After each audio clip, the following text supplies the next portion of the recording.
Ben Fowlkes here for Yahoo Sports. I'm with Paddy Pimblett, who will fight the man now known as King at UFC 304 on July 27th in Manchester. Let's start there. What do you make? Bobby Green has now legally changed his name, as he's been saying he's going to do. He's now known as King. What do you think of that? His name's Bobby. You're not going with King. No, his name's Bobby. He was Well, christened Bobby. He was born Bobby. His mother and father call him Bobby. His name is Bobby. well, one thing I was curious about with this fight, it being in Manchester, but still the UFC likes to maintain those pay-per-view start times. So that's going to be a strange one really early in the morning over there. What are you doing to prepare for that? Nothing at the minute. You know what I mean? I haven't changed anything yet. I think we might change the schedule a little bit and start getting up at different times and stuff. But I just think it's ridiculous. You know what I mean? What's the point in coming over to the UK and doing a card in the UK, but having it on American time? It's a big advantage for the fighters coming over. You know what I mean? Me, Leon, Tom, Molly, Arnold Allen. We're all at a disadvantage to all the fighters coming over. So are you going to change like your training time and get so that we get used to, getting in the Uh, gym and sparring at what, like 4 o'clock in the morning? well, my last sparring session's gonna be on Tuesday. You know what I mean? A spar today. Last sparring session will be on Tuesday, like 10 days before the fight. So no, I'm not gonna go in the gym at 4 a.m. and spar at 4 a.m. But like fight week, I'll probably change our sleeping pattern and get up and hit pads and do some grappling at like 3 in the morning or something or whatever it is. But I haven't changed nothing yet, and I don't I don't think it'll make that much of a difference because you're getting in the cage and fighting. Know what I mean? When the adrenaline kicks in, you're not going to be tired anyway. Yeah. Well, speaking of 3, 4 o'clock in the morning, I know your twins were born not too long ago. I want to know how that's going. Are you getting any sleep and how you manage that during training camp? But to be honest, I'm sleeping well still. But when I go to sleep, I'm like sleeping beauty, lad. I'm just out for the count. Like Laura says it to me some nights, did you not wake up when they were both screaming? And I'm like, nah, was they both screaming? You know what I mean? But I've said it plenty of times in plenty of interviews, but my wife is a superstar. Know what I mean? She's like Superwoman. It's like she's already had 7 kids before. How well she's doing with these two. Know what I mean? She's just took it in the stride. A woman's maternal instincts are unbelievable. Like I can't put into words how well she's doing. The fact that we've had twins and she's just making it look easy. I've, I've got a newfound respect for women, to be honest. Well, I've heard other fighters talk about how to balance, parenthood, especially when they're babies and everything can be kind of tough. And how fighters have said, I had to be selfish during training camp and kind of shift that burden onto my partner a little more and felt like it was a little unfair to do so, but that you kind of have to do it. I mean, did you guys have a conversation about that? Like, hey, look, training for this fight, I got to be focused and I got to get my rest. No, exactly. That is exactly how it happened. Laura, she hasn't asked nothing from me. You know what I mean? She knows that fight camp's a very, very tough time, and I need to be 100% in it. You know what I mean? Everything's got to be about training and sleeping and stuff like that. So she understands that. Like she's been with me since I was 15, 16. So as I say, she's been here for the whole time. She's been here since I was fighting amateur, since I was fighting pro at a low level, Cage Warriors, now the UFC. She's been by my side the whole time, so she knows exactly what I've got to do, and she has took up so much of the slack, like an unbelievable amount. Well, twins seems especially tough, man. I mean, I've got two daughters, but I got had the luxury of having them be babies separately. I can't imagine, if you put one down and the other one wakes up, or they're both screaming at the same time. How do you guys manage that? Well, yeah, it is, but as you're holding one, the other one's looking at you like, "Wow, why are you holding her and not holding me?" And then start crying. When they're both crying at the same time, it's hard work. Like I'll be honest, sometimes she leaves me with them for like 20 minutes, half an hour, and they're both screaming, and I'm just like, what am I meant to do here? Like, it is. It's very difficult, but as I say, She just took it all in a stride. She loves being a mother, so she's absolutely amazing at it. Well, Bobby Green King, as he's known now, he made a point about calling you out. He seemed like he really wanted that fight. What do you think? I mean, you've been a popular choice for a lot of call outs lately. What do you th make of that? Like, what do you think he and other fighters are thinking when they really set their sights on you personally? People underestimate me. You know what I mean? Obviously, people look at the following I've got. They look at the amount of followers I've got. They look at like the fame I've got. Know what I mean? And they want to take that for themselves. Know what I mean? The hype was people call it. But everyone underestimates me because I had a close fight with Jared Gordon. Know what I mean? And then obviously my last fight with Tony, people are going on because I didn't finish him, even though only two people on the seven fight losing streak have finished him. And yeah, it's just one of them.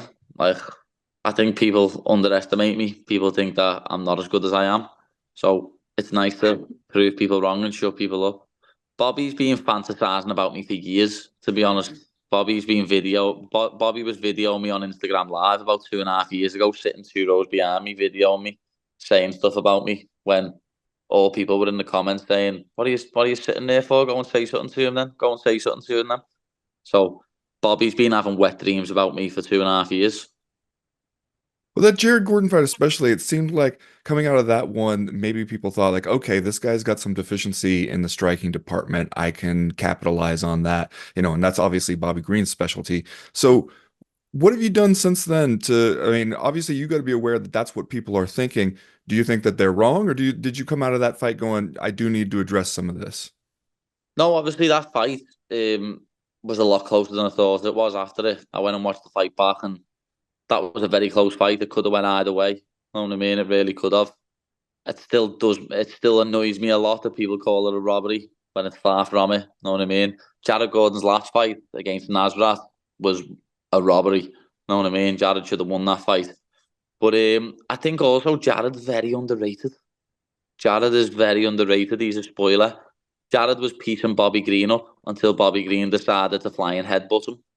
So obviously, I know that my grappling is what I'm good at. I know I'm a better grappler than I am a striker.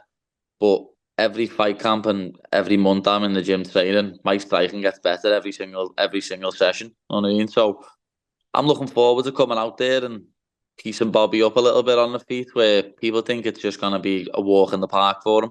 People think I'm gonna be shooting for legs straight away when I'm not. I'm gonna try and take his head off his shoulders first, and then if I feel like it, I'll take him down and I'll pound him out or I'll submit him.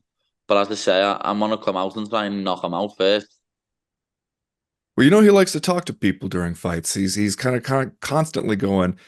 When you encounter something like that, I mean, what do you do? Do you talk back to a guy in that situation, or do you just try to focus on hitting him while he's talking? I don't know. I've never had someone talking to me in a fight, so we'll see. It wouldn't surprise me if I start talking back, but I've never actually experienced that. I've never had it, so we'll see what happens. Yeah.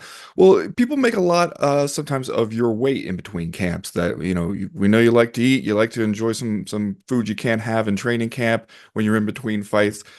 Do you think that that's just people on the internet having fun? Do you think that it's something that you do need to consider so that you don't have to spend so much of training camp just getting back down to weight or what? Nah, I'll do what the fuck I want. I don't give a fuck what a gang of trolls on the internet have got to say. Know what I mean? I'm the one that makes weight every single time. I get on the scales and make weight every single time. I haven't missed weight in the UFC and I won't. My weight's in a perfect place at the minute. I haven't got to worry about nothing. Um, haters are gonna hate. It's one of them. I don't give a fuck what people on the internet say, lad. I see people commenting stuff all the time, lad. It's it's a it's a popular thing at the minute to hate on me. Like ever since that Jared Gordon fight, it's popular. Like before that fight, I was the best thing since sliced bread. Know what I mean? I was great. Everyone loved me. And then I have a close decision that three judges decided I won. Not me. I didn't pick the winner. Three judges decided I won, and everyone turns on you. But that's the thing in this sport, lad. The MMA fans are so fickle. It's one of them. I come out in this fight and knock Bobby Green out. Everyone will be back on side. But don't you think some of that comes with if you become a person in this sport who people care about one way or another, that, they can go back and forth on that. But I mean, isn't it still better than being one of the many, many people who fans don't really seem to care about or even remember Yeah, from it one is. It's event? better, it's better than being someone that gets forgotten. Know what I mean? Because there's a lot of people who've got no personality who everyone just forgets about.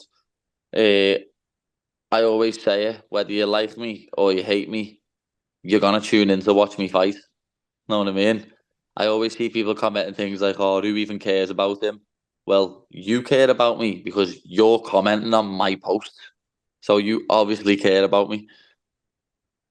Well, lastly, you and Molly McCann get to fight on the same fight card here. Is that helpful? Like when you guys can, are you both in tr fight camp together, doing your training sessions together and everything? Like, does that actually make a difference to have like friends going through the same thing as you at the Yeah, same of time? course it does. It always helps when someone else is on the same card as you're all fighting a similar time. And this time it's not. It's not. Of course, Molly's fighting on the same card as me, but it's not just that. There's a Cage Warriors show on the Thursday, and we've got lads fighting on that. Know what I mean? We've got about 5 lads from the gym fighting on that. So we're all going through fight camp together at the same time, and it always helps when there's other people in the same situation as you, going through the same mental and physical battle as what you're going through. Because obviously, I think 80% of this sport's up here.